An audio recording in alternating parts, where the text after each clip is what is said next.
Salut! C'est bizarre de commencer une vidéo en disant salut, j'ai jamais fait ça, et bah quand même je vais le dire salut! C'est une vidéo assez courte, en tout cas je vais essayer de faire court pour vous faire un petit topo sur... Ah, j'ai failli viser le mauvais. Alors on pourrait croire qu'on s'en fout, mais je le fais pour deux raisons. La première, c'est que la vidéo que je suis en train de préparer et qui devrait sortir très bientôt, c'est une vidéo assez sérieuse, assez ambitieuse et très importante à mes yeux. Mes yeux, alors que je suis pas capable de vous en montrer deux. Bref, je vais faire un truc sur un sujet sérieux et je vais juste avoir cette vidéo-là sous le coude pour pouvoir faire une petite note dans l'introduction de la prochaine, hein, vous savez, les notes de renvoi interne que je fais souvent, qui ressemblent à ça, histoire que les gens croient pas que je suis en train de parler de choses graves, tout en portant un déguisement grotesque de pirate hipster. Du coup voilà, c'est pas un déguisement, hein, j'espère que vous l'avez compris, j'ai un vrai truc à l'œil. Et la deuxième raison, c'est que ce truc à l'œil, il m'est arrivé pendant que j'écrivais la prochaine vidéo, qui est une vidéo sur la canicule. Et c'est marrant parce que ce truc-là, il m'est arrivé à cause de la canicule. Ouais, c'est marrant. Enfin, ça serait marrant si ça faisait pas aussi abominablement mal. Donc du coup, c'était pas fait exprès, mais voilà, ma grosse vidéo sur la canicule, elle va être présentée par une personne qui a cette gueule-là, parce que la canicule lui a niqué l'œil. D'un point de vue rhétorique, c'est-à-dire au niveau de l'incarnation des propos que je vais porter, c'est super, mais alors vraiment, mais vraiment, je m'en serais passé. Et donc, il m'est arrivé quoi à l'œil? Eh bah écoutez, si ça vous intéresse, installez-vous et je vous raconte. J'ai fait mardi dernier une grosse journée de boulot, genre une journée assez intense. C'est pas un truc de ouf en soi de bosser beaucoup un mardi, hein, ça on s'en fout, mais le truc c'est que moi je bosse sous les combles. Et que mardi, il faisait genre très chaud dans mon bureau. Je suis torturé par la chaleur africaine. J'ai pas vraiment de thermomètre dans mon bureau, mais pour vous donner une idée, il faisait 35 dehors, et pour me faire des pauses, j'allais à l'extérieur parce que je trouvais ça rafraîchissant à côté de ce que je vivais en haut. J'ai fini le boulot à 21h, et sincèrement, quand je me refais le scénario du truc, je me dis que j'aurais dû arrêter beaucoup plus tôt. Ah bon? À 16-17h, je me sentais déjà vraiment pas bien. Donc bref, j'ai pas écouté mon corps, j'ai probablement pas bu assez d'eau, j'ai clairement pas assez mangé, et j'ai continué de bosser quand même. Ce qui est de la merde, hein, j'ai pas d'orgueil derrière ça. Alors pour comprendre ce qui s'est passé après ça, je fais un petit rappel pour celles et ceux qui sauraient pas. Je suis autiste, TDAH, et j'ai un CED hypermobile. Et comme à peu près toutes les personnes autistes et hypermobiles, j'ai un système nerveux autonome qui régule très mal certaines choses. Et notamment la chaleur, la pression sanguine et l'hydratation. C'est documenté depuis longtemps, et notamment dans une étude qu'on avait déjà mobilisée dans la vidéo précédente sur la canicule. C'est une étude qui a été publiée en 2022 dans Frontiers in Psychiatry et qui montre que les personnes hypermobiles ont un système vasculaire qui les rend moins efficaces pour réguler leur température corporelle. Concrètement, chez une personne dont le système autonome fonctionne bien, quand il fait chaud, le corps renvoie le sang à la surface de la peau pour le refroidir. Les vaisseaux sanguins se dilatent en périphérie et la chaleur s'évacue par convection et par sudation. C'est ce qui se passe chez quasiment tout le monde en théorie, sauf que chez les personnes hypermobiles, soit le corps fait l'inverse, c'est-à-dire qu'il concentre le sang en interne au lieu de l'envoyer refroidir la peau, ce qui fait que la chaleur elle va s'accumuler en profondeur dans le corps, soit il va aller trop dilater, ce qui fait chuter la pression et provoque un malaise, soit il alterne entre les deux, ce qui est 1000 fois pire. Et ce qui est exactement ce qui m'est arrivé. Je bossais, il faisait chaud, mon corps a essayé de réguler, il a pas réussi, et j'ai pas fait de malaise. À ce stade-là. Ce qui m'est arrivé, c'est autre chose. C'est un truc que je crois pas avoir déjà vu décrit dans aucune fiche officielle sur les coups de chaleur, et pourtant je suis à peu près sûr que pas mal d'entre vous l'ont déjà vécu sans savoir ce que c'était. D'abord, il y a une sensation d'irritation interne très profonde. Une sensation à peine palpable, pas vraiment localisable, juste une impression de détester la vie, mais de façon très en arrière-plan, à peine visible. C'est un peu comme le truc de vous avez un caillou dans la chaussure, et ça vous gratte, mais vous sentez pas vraiment que ça vous gratte, et que vous avez un caillou dans la chaussure, mais c'est juste assez pour vous mettre de mauvaise humeur sans que vous compreniez vraiment pourquoi, quoi. Et là, c'était ça, mais à l'intérieur du corps, une irritation diffuse qui avait pas vraiment de cause visible. Et en même temps, et ça c'est le truc le plus flippant rétrospectivement, plus aucun dialogue interne. Je pense juste plus à ce moment-là, c'est-à-dire que dans le bocal à viande là-haut, c'est désert. T'es débile ou quoi? Et même dans une certaine mesure, je comprends plus vraiment ce que je vois, je réfléchis plus à ce que je dis ou à ce que je fais, je suis juste complètement con en fait. Mes phrases se construisent dans tous les sens, je confonds des mots qui ont rien à voir, je parle à 2 à l'heure, je prends des décisions nulles H24, bref...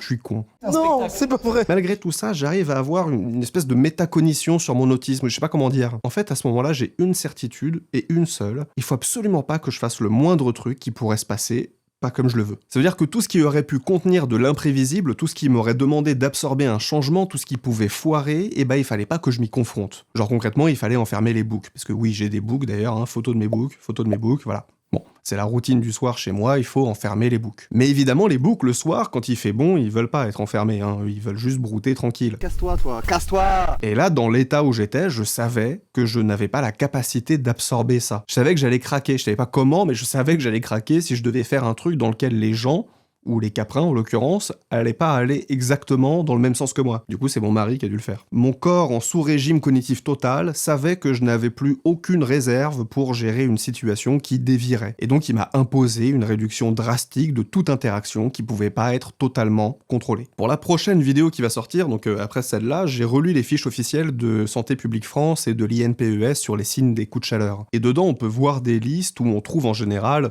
soif intense, maux de tête, vertige, nausées et confusion. Sauf que dans confusion, souvent ce qu'on entend, c'est une confusion visible. Tu peux Genre c'est un truc impressionnant, la personne elle sait plus où elle est, Jésus, il leur fait. elle dit des trucs incohérents et on voit clairement que ça va pas. Le gardin Gendry, j'allais dire, le gradin.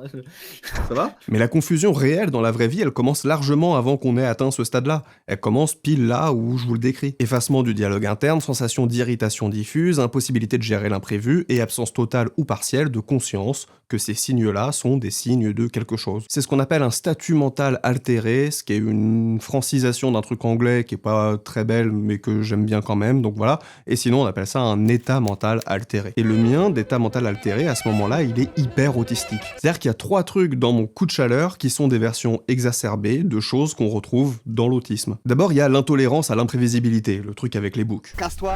C'est un trait autistique et traumatique de base, assez caractéristique des phases d'épuisement. Chez certaines personnes, ça peut être un truc permanent, mais même là, quand le système autonome il part en vrille, ça va être hyper exacerbé. Là où la personne neurotypique va juste devenir un peu plus irritable ou un peu plus lente, une personne autiste ou traumatisée va voir cette intolérance se transformer en une certitude existentielle qu'il faut absolument fuir tout ce qui pourrait dévier. Ensuite, il y a l'altération de l'interoception, qui est aussi un trait autistique très largement répandu chez les personnes concernées, voire omniprésent. L'interoception, c'est la capacité à percevoir les signaux internes du corps. La faim, la soif, la fatigue, la douleur, le besoin d'aller pisser, tout ça. C'est en gros 74% des personnes autistes qui ont une interoception significativement altérée. On lit mal nos signaux, on rate des trucs ou on les perçoit trop tard, et des fois c'était des trucs importants. Et quand vous croisez ça avec un coup de chaleur, vous obtenez une personne qui a déjà du mal à reconnaître les signaux de son corps, qui se retrouve en plus dans un état où ces signaux ils sont altérés par l'hyperthermie. Et évidemment, tout ça, ça se cumule. Et puis, troisième truc, c'est le rapport spécifique à la douleur. Beaucoup de personnes autistes ont une perception de la douleur qui n'est pas celle des fiches médicales standards. Attends 2 secondes. Soit on ressent moins, soit on ressent autrement, soit on ressent en décalé. Genre mon truc à l'œil, typiquement, la douleur elle est clairement atroce, mais j'aurais dû commencer à la sentir bien avant qu'elle soit atroce, et ça n'a pas été le cas. Mais bref, voilà, un statut mental altéré chez une personne neurotypique en coup de chaleur, c'est un truc qui peut être repéré relativement vite par l'entourage parce que ça déroge à la base de fonctionnement de la personne. Alors qu'un statut mental altéré chez une personne autiste, c'est un truc qui ressemble énormément à un mauvais jour autistique comme il y en a très souvent. Et donc c'est beaucoup plus difficile à reconnaître, même pour la personne elle-même. Et donc bref, évidemment, après ça, je suis quand même tombé dans les vapes pendant 20 minutes.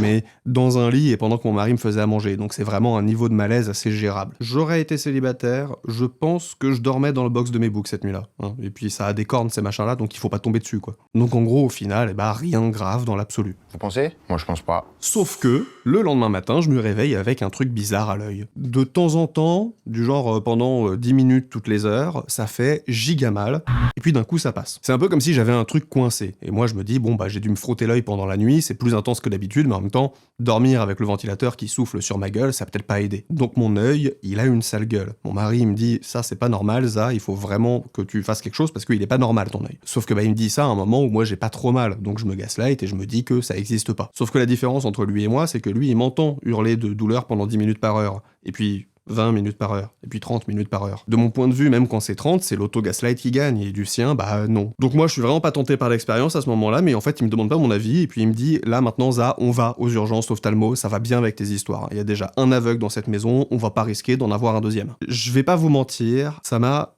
particulièrement fait chier qu'il me dise ça, parce que c'est un super bon argument pour me faire un truc que j'ai pas envie de faire, mais bon, il me force, comme souvent, et il se trouve qu'il a raison, comme souvent. Comme toujours. Et donc, consultation d'urgence. Et là, l'ophtalmo direct, elle me voit arriver, elle regarde mon dossier, elle écarquille les yeux et elle me dit « Vous êtes corse ?»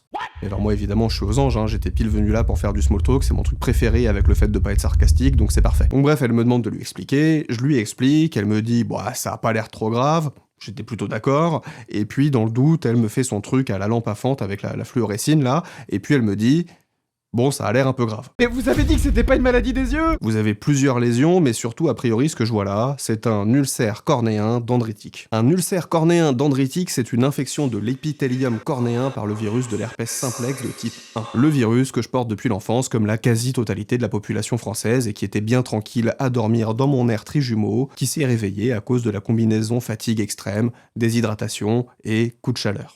Petite note rapide pour pas qu'on me raconte n'importe quoi en commentaire. L'herpès simplex de type 1, c'est le virus qui donne les boutons de fièvre. C'est pas l'herpès génital, qui est l'autre type, c'est le type 2, ça. Le type 1, il est porté par 70 à 90% des adultes selon les populations. On l'attrape pour la plupart dans l'enfance pendant un épisode qui passe inaperçu, et après il dort dans nos nerfs jusqu'à ce qu'un facteur quelconque le réveille. Un petit peu comme le virus de la varicelle, qui est aussi un herpès, qu'on a quasiment toutes et tous déjà eu, et lui il peut se réveiller suite à quelque chose, et finir par donner ce qu'on appelle un zona.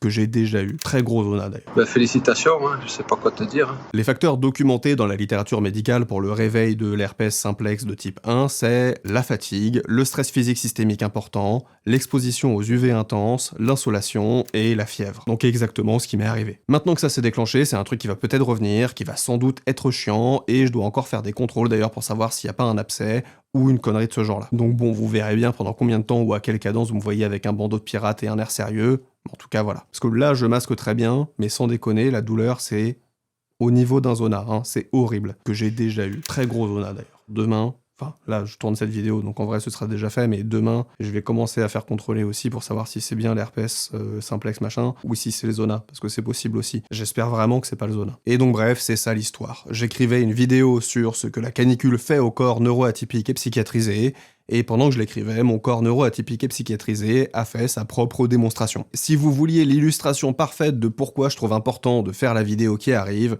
c'est elle. C'est moi. Et je crois que finalement, ça fait un beau complément à tout ce que je vais y raconter et y proposer.